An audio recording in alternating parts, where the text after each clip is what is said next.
नमस्कार दोस्तों, reality classes में आपका स्वागत है। इस वीडियो में हम लोग भारतीय इतिहास के अंतर्गत राजपूत काल को कवर करेंगे। ये वीडियो स्टार्ट करने से पहले मैं आपके दो डाउट्स क्लियर करना चाहता हूँ।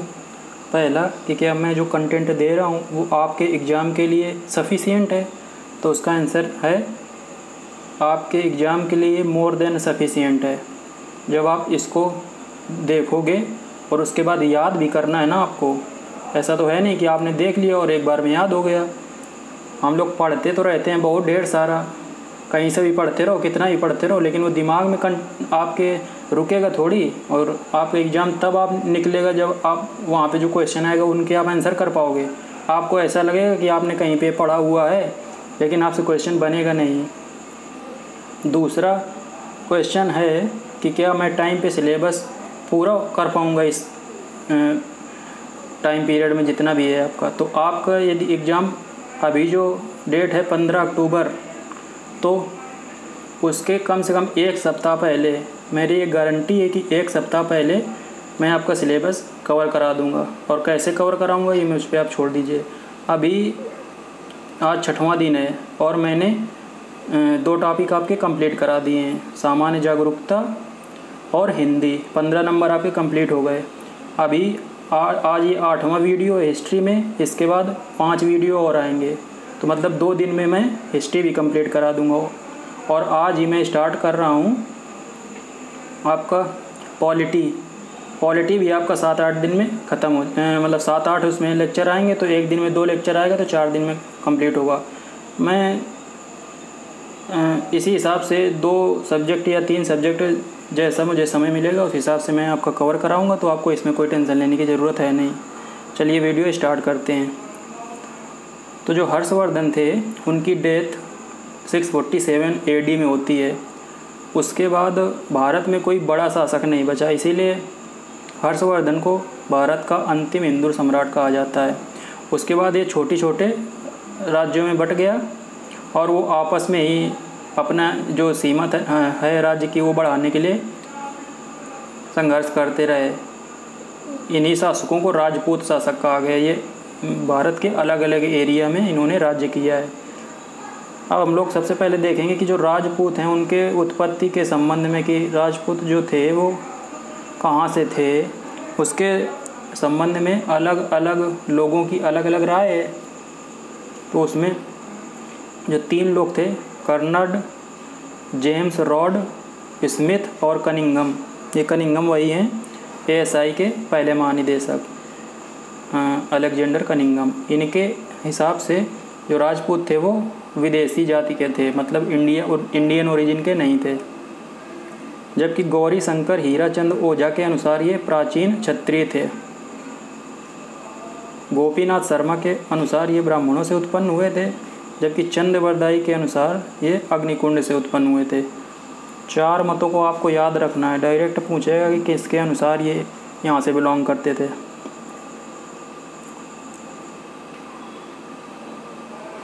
अब चंद्रवरदाई ने जो ये अपना दिया है कि अग्निकुंड से उत्पन्न हुए थे, तो उन्होंने इसमें बताया कि ऋषि वशिष्ठ ने दुष्टों के संहार के लिए यज्ञ किया और अग्निकुंड से उस तरह 4 राजपूत शासक पैदा हुए। उनके जो हैं वो गुर्जर, प्रतिहार, चौहान, परमार और चालुक्य या सोलंकी, इन 4 वंशों में वो डिवाइड थे। जो ये चौहान वंश के अलग अलग राजा थे वो इस एरिया में रूल करते थे, गुजरात, राजस्थान और दिल्ली का क्षेत्र। कुछ इसमें यूपी और MP का भी क्षेत्र आता था। प्रमुख राजपूत वंश हम लोग देखेंगे। जो गुर्जर प्रतिहार थे वो मुख्यतः गुजरात और दक्षिण राजस्थान, मतलब गुजरात में होंगे तो आप ऑटोमेटिकली दक्षिण राजस्थान का एरिया होगा। जो चौहान वंश था वो दिल्ली और राजस्थान के आसपास एरिया में था इनका रूल। जो परमार थे वो मालवा में रूल करते थे, मालवा है मध्य प्रदेश में। जो चालुक्य में सोलंकी थे वो गुजरात में रूल करते थे। जो चंदेल थे वो बुंदेलखंड एरिया, बांदा हमीरपुर महोबा वाला एरिया। जो सिसोदिया वंश के थे वो मेवाड़ के थे, मेवाड़ मतलब चित्तौड़गढ़ और राजस्थान का एरिया है। जो गहड़वाल वंश था वो कन्नौज के एरिया में रूल करते थे और कन्नौज को महोदया बोलते थे। ये मैं इसके पहले वाले वीडियो में बता चुका हूँ कि सम्राट हर्षवर्धन के समय कन्नौज को महोदया के नाम से जाना जाता था। पृथ्वीराज रासो चंद्रवरदाई का बहुत ही फेमस ग्रंथ है और काफ़ी इम्पोर्टेंट भी है। कई बार पूछ लेता है कि चंद्रवरदाई के लेखक कौन है, तो वो पृथ्वीराज रासो हैं। तो इसके अनुसार राजपूत काल में टोटल 36 वंश थे। क्वेश्चन डायरेक्ट पूछेगा कि इसके अनुसार राजपूत काल में कितने वंश थे, तो 36 थे। सबसे पहले हम लोग गुर्जर प्रतिहार वंश देखेंगे। इसके संस्थापक नागभट्ट प्रथम थे और वास्तविक संस्थापक वत्सराज थे। राजधानी, इनकी 2 राजधानियाँ थीं, कन्नौज और उज्जैन। ग्वालियर अभिलेख के अनुसार प्रारंभिक आक्रमण जो अरबों का हुआ था उसको नागभट्ट प्रथम ने असफल किया था। वो गुर्जर प्रतिहार वंश के थे और इनको म्लेच्छों का नाशक कहा गया। प्रीवियस ईयर में क्वेश्चन ये पूछा जा चुका है कि म्लेच्छों का नाशक किसे कहा गया है, तो नागभट्ट प्रथम को कहा गया है। त्रिपक्षीय संघर्ष की बात भी आती है इसी काल में, तो वो 3 जो राजपूत वंश थे उनके बीच में था। गुर्जर प्रतिहार से वत्सराज थे, राष्ट्रकूटों की तरफ से ध्रुव थे, और जो पाल वंश बंगाल में राज कर रहा था वहाँ से थे धर्मपाल। जो विक्रमशिला यूनिवर्सिटी के आपने सुना होगा नाम, नालंदा यूनिवर्सिटी तो बिहार में थी, एक और यूनिवर्सिटी थी विक्रमशिला यूनिवर्सिटी, तो ये धर्मपाल थे पाल वंश के, उन्होंने ही विक्रमशिला यूनिवर्सिटी बनवाई थी। और इसको डिस्ट्रॉय किसने किया था, ये आप कमेंट बॉक्स में आंसर कीजिए इसका। जो वत्सराज थे गुर्जर प्रतिहार वंश के, उन्होंने सम्राट की उपाधि धारण की थी और यहाँ पे ऊपर लिखा ही है कि गुर्जर प्रतिहार वंश के ये वास्तविक संस्थापक थे।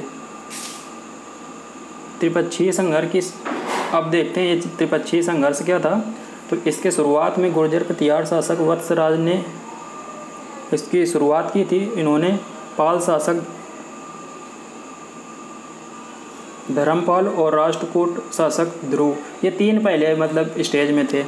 तो वत्सराज ने धर्मपाल को तो हरा दिया, लेकिन वो ध्रुव से पराजित हो गए। इसके बाद धर्मपाल ने कन्नौज पर अधिकार कर लिया, लेकिन वत्सराज के पुत्र नागभट्ट सेकंड ने आक्रमण कर धर्मपाल को परास्त किया और कन्नौज पर अधिकार कर दिया। कुछ दिनों के बाद जो नागभट्ट सेकंड थे उनको राष्ट्रकूट शासक गोविंद थर्ड ने परास्त कर दिया।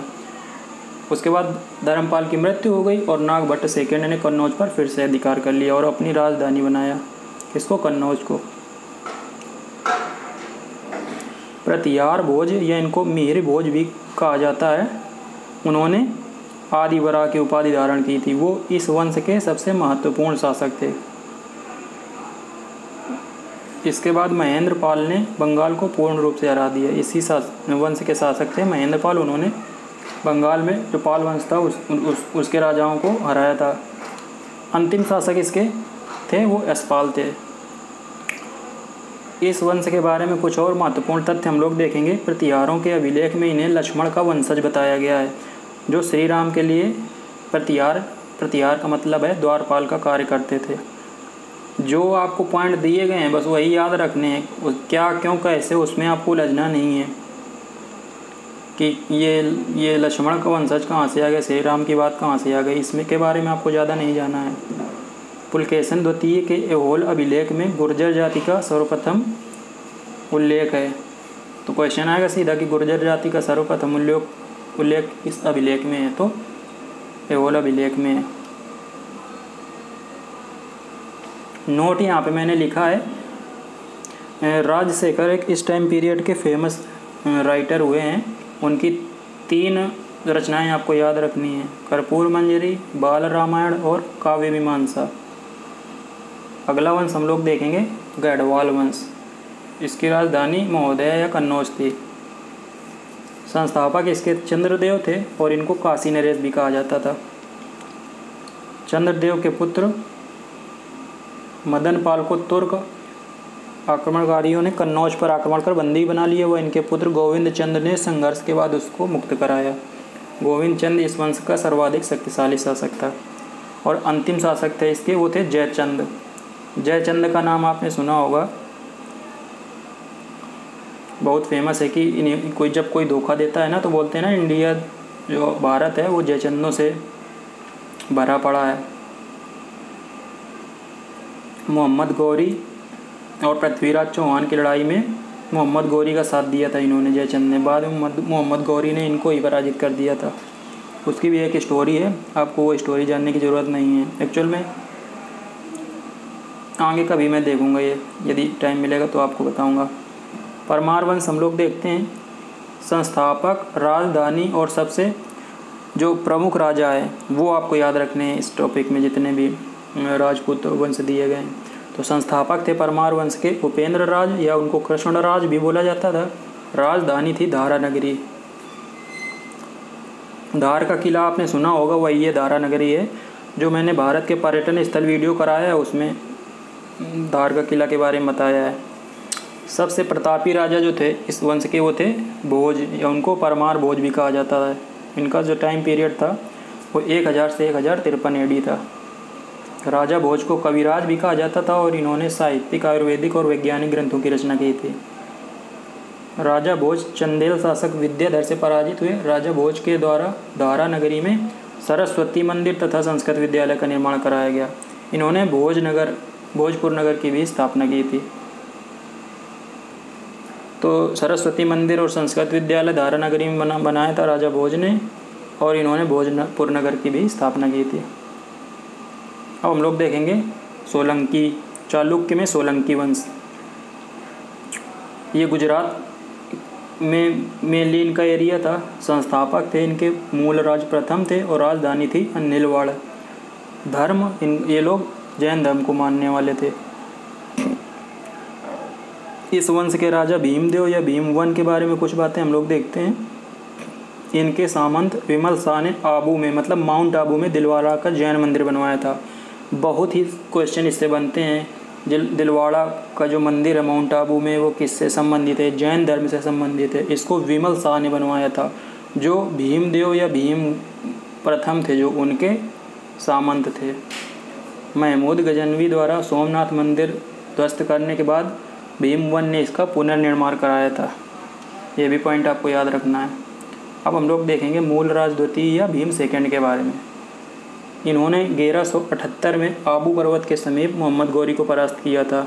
काफ़ी इम्पॉर्टेंट पॉइंट है कि मोहम्मद गौरी को भीम सेकंड ने कब पराजित किया था, या ये आ सकता है कि मोहम्मद गौरी को किस चौहान वंश के राजा ने पराजित किया था। चौहान नहीं, चालुक्य वंश, तो वो होगा भीम सेकंड।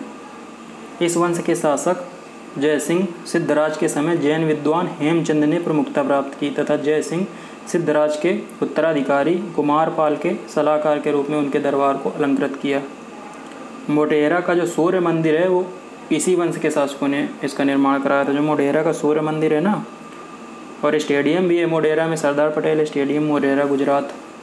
तो भीमवन जो थे इस वंश के, उन्होंने मोटेरा का सूर्य मंदिर का निर्माण कराया था। तो भारत के प्रमुख पर्यटन स्थल में भी ये पॉइंट आ जाएगा। इंटरकनेक्टेड हैं सभी सब्जेक्ट्स, कई पॉइंट्स आपको अपने आप मिल जाएंगे। अगला वंश देखते हैं चौहान वंश। तो संस्थापक थे इसके चाहवान या वासुदेव, और इनकी राजधानी प्रारंभ में तो अहिछत्र थी, लेकिन बाद में अजय राज ने अजमेर को बसाकर उसे अपनी राजधानी बनाया। जो विग्रह राज इस वंश के एक राजा हुए हैं, उनके राज कवि सोमदेव ने ललित विग्रह राज नाटक की रचना की। तो पूछेगा कि ललित विग्रह राज नाटक के रचयिता कौन है, तो वो सोमदेव हैं। नाम याद रखना है आपको। अब हम लोग देखते हैं पृथ्वीराज चौहान या पृथ्वीराज तृतीय। जो आपने पृथ्वीराज चौहान नाम सुना है, उन्हीं का नाम, वो उनका एक्चुअल नाम था पृथ्वीराज तृतीय। मोहम्मद गौरी के साथ इन्होंने 2 युद्ध किए थे। तराइन के युद्ध उनको कहा जाता है, एक 1191 में हुआ था, दूसरा 1192 में हुआ था। 1191 में तो इन्होंने मोहम्मद गौरी को बुरी तरह पराजित कर दिया था, लेकिन 1192 में जयचंद की मदद से पृथ्वीराज चौहान को मोहम्मद गौरी ने हराया और उनको मार दिया था। और यही इस वंश के अंतिम शासक थे, पृथ्वीराज थर्ड। जो ये तराइन के युद्ध हुए हैं इनका जो स्रोत है वो पृथ्वीराज रासो की चंद्रबरदाई और पृथ्वीराज विजय ये जयानक है। जयानक भी उस टाइम के फेमस राइटर हुए हैं, तो जयानक की पृथ्वीराज विजय, इन दोनों बुक्स से हमको पता चलता है। वो मैंने बताया ना अभी कि जयचंद को भी मोहम्मद गौरी ने हराया था, तो चंदावर के युद्ध में 1192 में तराइन का दूसरा युद्ध हुआ। उसके 2 साल बाद 1194 में मोहम्मद गौरी ने जयचंद को हराया चंदावर के युद्ध में। अब हम लोग देखेंगे चंदेल वंश। ये बुंदेलखंड का पुराना नाम जेजाक भुक्ति भी है। क्वेश्चन पहले आ चुका है कि जेजाक भुक्ति किसका पुराना नाम है, तो ये बुंदेलखंड का पुराना नाम है। संस्थापक थे इसके नन्नुक और इनके पौत्र जेजा या जय सिंह के नाम पर इस जेजाक भुक्ति पड़ा नाम। ये प्रतिहारों के सामंत थे। राजधानी थी इनकी खजुराहो। तो जो खजुराहो के मंदिर है ना वो चंदेल वंश के शासकों ने बनवाए हैं ज़्यादातर। कंदरिया महादेव का मंदिर खजुराहो मंदिरों में सबसे प्रसिद्ध है। भारत के पर्यटन स्थल में मैंने ये भी कराया है कंदरिया महादेव मंदिर। कहाँ पे? खजुराहो में, और चंदेल शासकों ने इसको बनवाया है। यशोवर्मन ने मालवा, चेदी व मध्य कौशल को अपने साम्राज्य में मिलाया। यशोवर्मन ने खजुराहो के विष्णु मंदिर, जिसको चतुर्भुज मंदिर भी बोलते हैं, का निर्माण कराया था। तो यशोवर्मन का नाम याद रखना है इसमें। अब नोट यहाँ पे दिया गया, काफ़ी इंपॉर्टेंट है। आलाउदल का नाम सुना होगा, ये जो महोबा जिला है ना अभी, यहाँ से बिलोंग करते थे। तो आलाउदल चंदेल शासक परमारदी देव के सेनापति थे। परमार देव का नाम याद रखना है। चंदेल शासक जिन्होंने 1182 में पृथ्वीराज चौहान के आक्रमण का मुकाबला करते हुए वीरगति को प्राप्त हुए। तो इनकी जो लड़ाई के चर्चे हैं वो आज तक भी आला आपने सुना होगा ना, लोग गाते हैं कुछ एक ओकेजन में, तो इन्हीं की वीरता का वर्णन है उसमें। और जो ये आला है, ये जो जगनिक हैं, इनकी परमाल राव सुकृति है, उस पर बेस्ड हैं। यहाँ पे फिर एक पर्यटन स्थल का मैंने नाम लिखा है, 64 योगिनी मंदिर। ये भेड़ा घाट जबलपुर मध्य प्रदेश में है, और इसको भी मैंने कराया है भारतीय पर्यटन स्थल में। आप प्ले लिस्ट जो है सामान्य जागरूकता की, उसमें देख सकते हैं। चंदेल शासकों में सबसे जो शक्तिशाली थे वो थे विद्याधर। उन्होंने महमूद गजनवी का सफलतापूर्वक प्रतिरोध किया था। चंदेलों की प्रतिहारों से वास्तविक स्वतंत्रता का श्रेय चंदेल शासक धंग को जाता है। धंग ने कलिंजर पर अधिकार करके इसे अपनी राजधानी बनाया। ग्वालियर विजय धंग की सबसे महत्वपूर्ण सफलता थी। तो धंग के बारे में 2 बातें आपको याद रखना है कि इन्होंने कलिंजर पर को अपनी राजधानी बनाया था, और ग्वालियर विजय जो थी वो इनकी सबसे महत्वपूर्ण सफलता थी। नोट में जो मैंने यहाँ पे लिखा है वो आपको याद रखना है। राष्ट्रकूट वंश की स्थापना 736 में दंती दुर्ग ने की थी। उनकी राजधानी मानखेट लिखा है आप, मानखेत या मानखेट को भी कुछ भी प्रोनाउंसिएट कर सकते हैं। राष्ट्रकूट के वंश के अंतिम शासक थे कृष्ण III, और दंती दुर्ग ने उज्जैनी में हिरण्यगर्भ यज्ञ या महादान यज्ञ करवाया था। जो एलिफेंटा की गुफाएं हैं ना, एलिफेंटा की गुफाएं मुंबई में है, महाराष्ट्र में, उसका निर्माण राष्ट्रकूटों ने ही कराया था। और एलोरा के प्रसिद्ध कैलाश मंदिर का निर्माण राष्ट्रकूट शासक कृष्णवन ने कराया था। काफ़ी इंपॉर्टेंट क्वेश्चन है, डायरेक्ट आएगा क्वेश्चन कि एलोरा के कैलाश मंदिर का निर्माण किसने कराया था। तो या तो वंश पूछेगा तो राष्ट्रकूट वंश के और शासक, यदि नाम आएगा तो कृष्णवन याद रखना है। जो कैलाश मंदिर है एलोरा का, वो तीनों धर्मों से संबंधित है। काफ़ी इंपॉर्टेंट है, आपसे क्वेश्चन बन सकता है कि जो एलोरा का कैलाश मंदिर है वो किस धर्म से संबंधित है। तो आपको यदि पता नहीं होगा तो आप बिल्कुल आइडिया किसी तरह नहीं लगा सकते हैं। इसमें टोटल 34 गुफाएँ हैं, और ये बौद्ध, जैन और हिंदू तीनों धर्मों से संबंधित गुफाएँ हैं यहाँ पे। तो ये 1 से 12 नंबर की जो गुफाएँ हैं वो बौद्ध धर्म से संबंधित हैं। 13 से जो 29 नंबर तक की गुफाएं हैं वो हिंदू धर्म से संबंधित हैं, और 30 से 34 नंबर तक की गुफाएं वो जैन धर्म से संबंधित हैं। अब हम लोग यहाँ पे आखिरी पाल वंश देखेंगे जो बंगाल में बेस्ड था। संस्थापक थे इसके गोपाल, और इनके पुत्र धर्मपाल ने बिहार में विक्रमशिला विहार की स्थापना की, जो बौद्ध धर्म की शिक्षा केंद्र था। मैंने ऊपर बताया वही यहाँ पे लिखा हुआ है, विक्रमशिला यूनिवर्सिटी या विक्रमशिला विहार। इसको सोमपुरी, इन्होंने एक सोमपुरी विहार नाम से भी बौद्ध विहार के बनवाया होगा, ये उतना ज़्यादा फेमस नहीं है। और ये विक्रमशिला जो विहार था ये बौद्ध धर्म की शिक्षा का केंद्र था, ये भी आपको याद रखना है। जो मैंने क्वेश्चन पूछा था उसका यहाँ पे आंसर लिखा है कि विक्रमशिला विहार को कुतुबुद्दीन ऐबक के सेनापति बख्तियार खिलजी ने ध्वस्त किया था। कुछ लोगों को अलाउद्दीन खिलजी के नाम से लगता है कि ये उन्हीं के टाइम थे, लेकिन ये खिलजी वंश के नहीं थे, ये गुलाम वंश के जो थे ना कुतुबुद्दीन ऐबक, उनके सेनापति थे बख्तियार खिलजी, इन्होंने इसको नष्ट किया था। एक ग्रंथ है रामचरितम, इसके रचनाकार हैं संध्याकर नंदी। और जो पाल वंश के शासक थे वो बौद्ध धर्म के अनुयायी थे। ऑब्वियसली जो विक्रमशिला यूनिवर्सिटी है वो बौद्ध धर्म की शिक्षा केंद्र था, तो इसको आप कनेक्ट कर सकते हैं। फेमस एक कृति है गीत गोविंद, इसके लेखक जयदेव थे। बहुत बार पूछा गया है कि गीत गोविंद के लेखक कौन है, तो वो जयदेव थे। वो इसी पाल वंश के टाइम पीरियड में बिलोंग करते हैं। तो ये हो गया आपका राजपूत वंश। आपका यदि क्वेश्चन आएगा तो इसी से आ जाएगा, आपको ज़्यादा भटकने की ज़रूरत नहीं है। आपको किसी जगह कोई डाउट है तो आप कमेंट करके पूछ सकते हैं। अब हम लोग मिलेंगे नेक्स्ट वीडियो में। धन्यवाद।